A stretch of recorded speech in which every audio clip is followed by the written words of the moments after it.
সাম্প্রতিক গবেষণা মস্তিষ্কের কার্যকারিতার ওপর পিটিএসডির প্রভাবের উপর আলোকপাত করেছে, যার মধ্যে রয়েছে ট্রমাটিক স্মৃতি, মস্তিষ্কের গঠন, নিউরোট্রান্সমিটার, ব্রেন ফাংশন, চিকিৎসা, নির্ণয়, নিউরোকেমিস্ট্রি।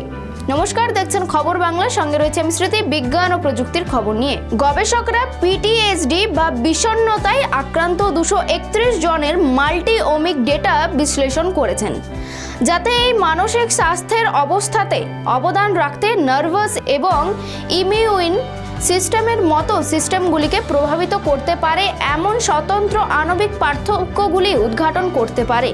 ট্রমাটিক স্মৃতি, আঘাতজনিত স্মৃতিগুলি পেস্টোরিয়র সিঙ্গুলেট কর্টেক্স প্রক্রিয়া করা হয় নিয়মিত স্মৃতির বিপরীতে, যা হিপোক্যাম্পাসে প্রক্রিয়া করা হয়। এটি বর্তমান মুহূর্তের অভিজ্ঞতার মতো আঘাতমূলক স্মৃতি অনুভব করতে পারে।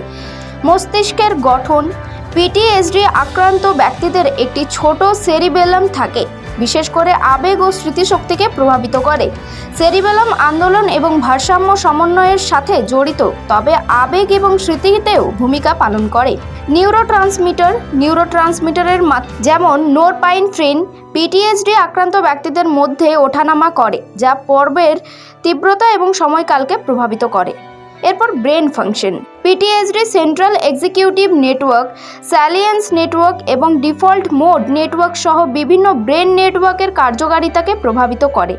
এই নেটওয়ার্কগুলি জ্ঞানীয় কাজ, মানসিক প্রক্রিয়াকরণ এবং স্মৃতিতে জড়িত। চিকিৎসা, গবেষণা পরামর্শ দেয় যে সেরিবেলাম এবং নির্দিষ্ট মস্তিষ্কের নেটওয়ার্কগুলিকে লক্ষ্য করে পিটিএসডির জন্য আরও কার্যকর চিকিৎসা হতে পারে। দীর্ঘায়িত এক্সপোজার থেরাপি এবং সংবেদনশীলতা রোগীদের ট্রমাজনিত স্মৃতি প্রক্রিয়া করতে এবং লক্ষণগুলি হ্রাস করতে সহায়তা করতে পারে।